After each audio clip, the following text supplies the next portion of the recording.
Tadi kita dengarkan bersama Pak Rusam Effendi, Pak Ahok ya, Pak Gubernur ya, mengatakan bercanda kok pada saat itu mengatakan hal-hal demikian soal golf dan lain-lain. Bagi Bapak seperti apa? Ya, alhamdulillah kalau bercanda, tapi kalau peristiwa rapat itu yang mengaitkan saya bersekutu dengan Pak Yusril, barangkali yang pertama saya nyatakan tidak, karena kenal pun tidak. Gitu. Satu ruangan tidak, satu lapangan berdua ataupun dengan lain-lainnya tidak. Radius 200 meter juga tidak pernah berkumpul dengan Pak Yusril gitu. Saya hormati Pak Yusril, ahli hukum ya, tetapi ya saya tidak pernah kenal, bertemu juga tidak gitu. Ya kalau soal bercanda, barangkali nah justru ini jadi persoalan buat saya.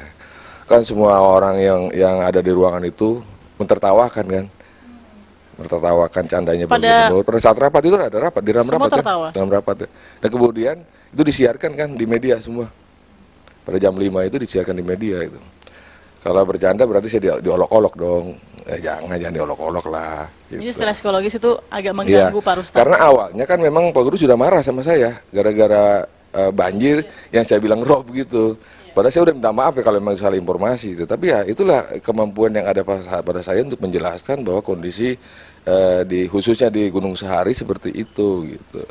Saya menyatakan bahwa memang pompa sih hidup saya bilang, cuma tidak efektif karena yang dipompa pun air laut juga kan tinggi gitu. Bahkan saya bilang ada juga air laut yang masuk ke daratan, yang istilahnya limpas itu. Karena di jalan Marta Dinata pada saat itu tuh, karena saya juga di lokasi dan itu memang ada genangan. Nah, saya mengira bahwa itu limpasan dari air laut, ternyata memang bukan dari air laut. Oke lah, saya minta maaf untuk itu, saya udah nyatakan itu. Tapi kalau memang saya bersekutu dengan Pak Yusri kayaknya jauh lah. Saya tidak seperti itu gitu. Cuma kalau dibilang bercanda ya justru namanya diperolok-olok saya. Ditertawakan dalam ruangan itu kemudian disiarkan di media. Barangkali ya saya juga kan punya keluarga, punya istri, punya anak, kemudian punya mertua, punya orang tua, kan nonton juga. Saya ya dicandakan seperti itu, ya itu yang membuat saya juga semakin saya pikir inilah barangkali harus ambil sikap. Suatu saat juga akan saya berhentikan. Dibanding ngasih diberhentikan, lebih baik saya mundurkan diri saja. Itu sebenarnya. Pertama dari rasa bahwa Bapak tetap ingin dihargai juga karena Bapak menghargai orang lain begitu. Kalau saya begini, Mbak, dimanapun saya bertugas, silakan saja nanti dicek perjalanan karir saya memberikan yang maksimal sebatas kemampuan saya. Gitu. Kalaupun itu tidak sempurna pasti, karena manusia memang tidak ada yang sempurna, pasti ada kelemahan-kelemahan. Tetapi saya berupaya semaksimal mungkin. Dan ini juga saya tunjukkan selama tanggal 2 Januari sampai dengan tanggal 25 April itu saya sudah tunjukkan bahwa saya maksimal. Nanti silakan saja di cross-check baik dengan anak buah saya maupun dengan masyarakat sekalipun, silakan monggo. Saya tidak mengklaim itu sebenarnya saya bangga tidak, tapi memang tekad saya untuk memberikan yang terbaik. Nah, sebenarnya saya tidak juga mengharapkan penghargaan ataupun ucapan terima kasih ya tidak sebenarnya. Tapi sebaliknya juga jangan ya diolok-olok seperti itu. Gitu. Karena saya juga punya keluarga, anak saya juga melihat, orang tua saya juga menonton. Mereka juga. Apa komentar keluarga pada saat melihat Bapak ditertawakan di Kalau anak saya kan memang rata-rata kan tidak mau peduli apa yang dilakukan oleh saya gitu. Istri saya cuma nanya, nonton juga nanya, kenapa sampai begitu Pak gitu. Termasuk kawan-kawan sih ke nelfon, Bang biasanya nggak gitu, kenapa ada gitu? Ya saya diam saja gitu. Orang tua saya juga, terus kenapa gitu? Kok sampai begitu? Kamu melawan? Enggak mah. Saya manggil mama, saya tidak melawan, tapi memang ya itu kondisi seperti itu. Terus kenapa nggak memberikan penjelasan gitu? Ya sudah saya memberikan penjelasan, tapi ya akhirnya seperti itu. Jadi kesimpulannya yang pertama sebenarnya saya merasa bahwa Pak Gubernur menilai saya kurang baik kinerja, satu. Nah, konsekuensinya karena saya diangkat oleh Pak Gubernur, kemudian saya bertanggung jawab kepada Pak Gubernur selaku pimpinan, dan pimpinan menilai saya kurang baik kerjanya, tanggung jawab moral saya kembalikan kepercayaan itu kepada pimpinan. Gitu. Ada nggak sedikit Bapak ingin banding? Kinerja saya tidak jelek kok. atau kinerja saya sudah sesuai dengan track yang ditugaskan dengan diamanahkan? Ada nggak sedikit itu? Nggak apa-apa, nanti bagian dari perjalanan hidup sejarah saya, nanti ya masyarakat yang menilai sendirilah, saya nggak perlu lah perbandingan. Tapi bila mana pimpinan sudah menyatakan ketidakpuasan, nah sementara pimpinan itu memberikan amanah kepada saya, ya saya harus mengembalikan amanah itu, konsekuensi moral lah. Karena memang itulah, saya harus menunjukkan bahwa saya punya moral. Kalau dinilai oleh pimpinan tidak baik, ya kembalikan saja itu. Pada saat Bapak mengembalikan amanah itu sebagai Wali Kota Jakarta Utara, respon pertama apa dari Pak Gubernur ke Bapak secara pribadi? Itu kan hari Senin ya, hari Senin tanggal 25 April, jamnya jam 17. Saya sengaja minta diantar oleh Kepala BKD, Profesor Agus Suradika, yang saya hormati. Saya sampaikan berdua menghadap ke Pak Gubernur. Pak Gubernur silakan duduk, kemudian ditanyakan kepada Pak Agus ada apa? Pak Agus bilang, ini Pak Wali, saya mengantar Pak Wali untuk menyampaikan. Sebelum sampai selesai Pak Agus, saya potong, iya Pak, saya menyampaikan surat pernyataan pengunduran diri saya sebagai Wali Kota Jakarta Utara gitu. Kemudian saya nyatakan ya terima kasih atas kepercayaan saya, Bapak kepada saya selama ini, dan mohon maaf bila mana apa yang saya lakukan belum memenuhi harapan Bapak. Sudah. Akhirnya saya salam, saya permisi untuk balik. Ada kata yang diberikan ke Bapak? Saya mendengar Pak Gubernur bilang, Pak Agus silakan cari PLT-nya segera. Itu saja yang saya dengar. Pak Ahok secara langsung ke Bapak? Tidak, saya cuma salam. Oke, saya permisi Pak, ya sudah, saya tinggal. Nggak ada pesan-pesan dari Pak Ahok kepada Pak Rustam? Nggak ada. Biasa saja, datar saja. Oke.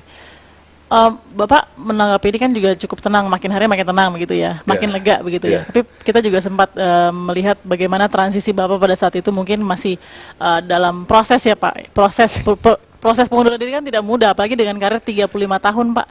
Kita mengerti betul.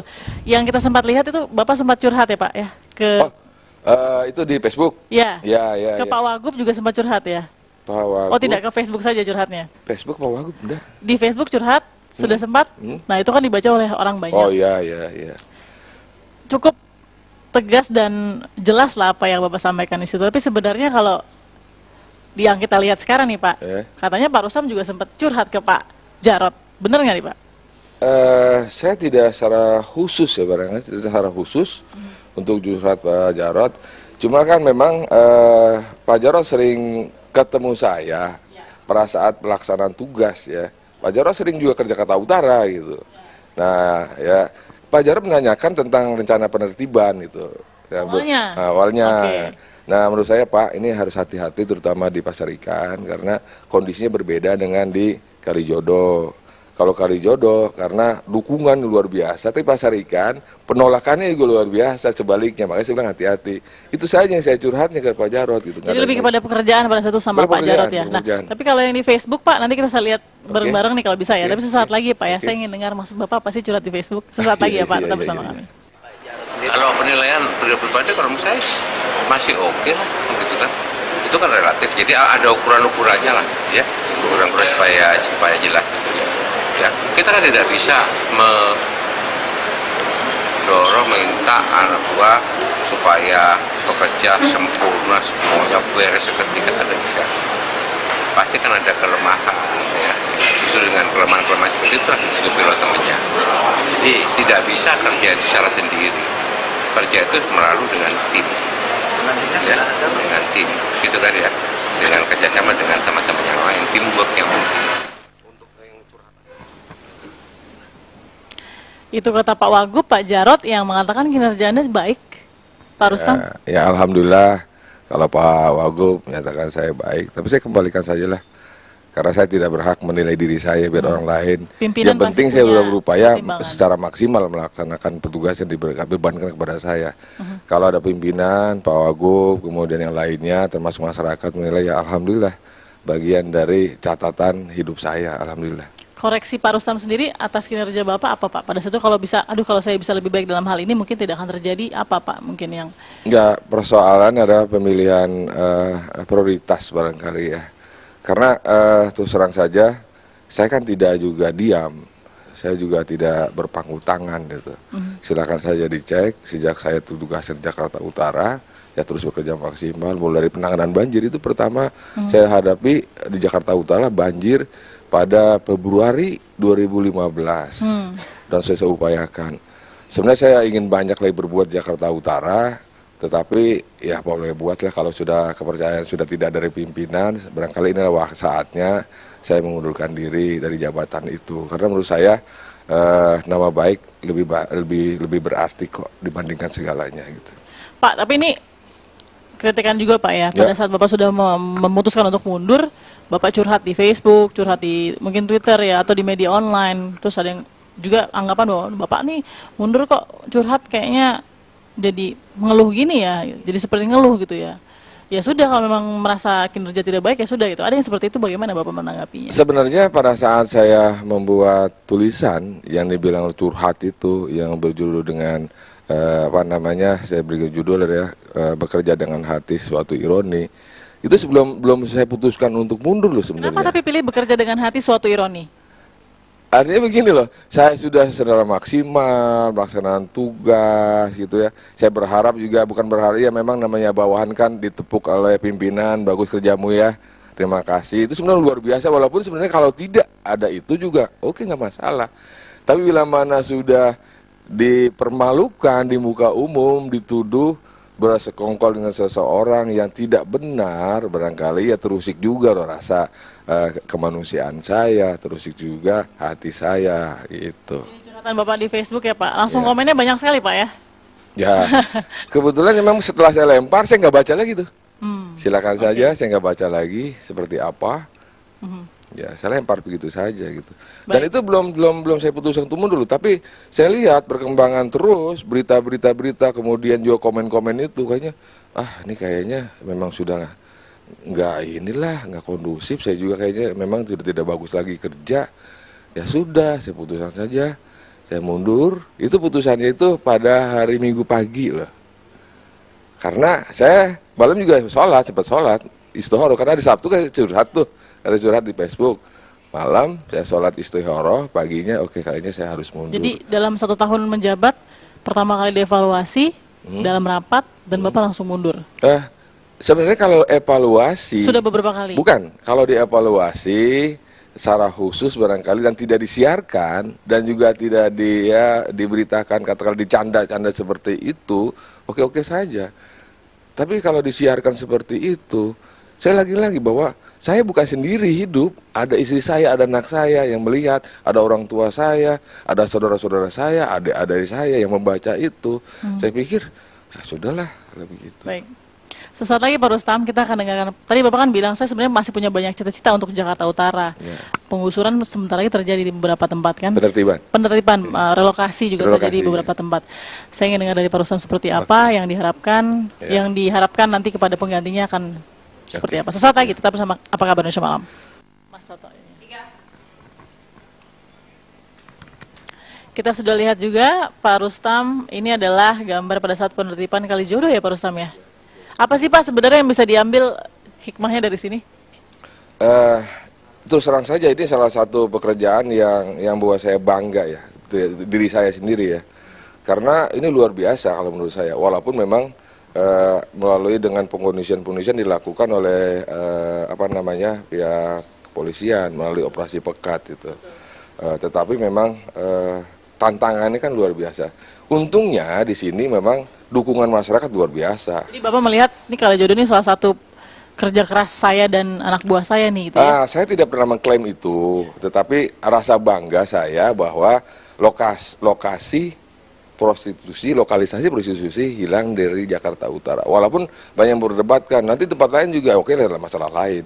Tapi simbol kemaksiatan dari Kalijodo alhamdulillah berhasil. Walaupun bukan keberhasilan saya sebenarnya, saya tak paham betul itu. Saya tidak mengklaim, tetapi ini hal yang sangat menyenangkan hati saya nih di Kalijodo. Baik.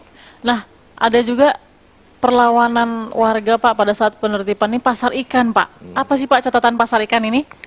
Yang pertama, kalau Kalijodo kan hampir semua orang mendukung ya. Kalau yang ini memang masyarakat sendiri kan masih enggan direlokasi ya.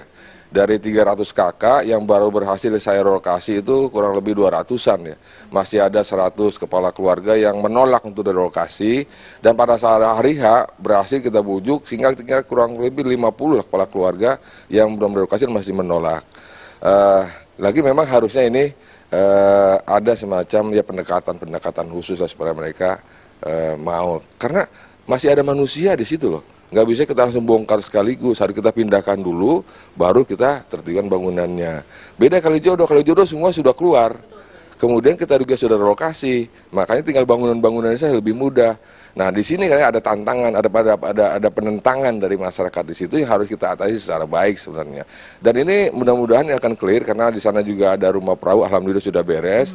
Tinggal masih ada pengungsi yang di Masjid Luar Batang yang masih bertahan.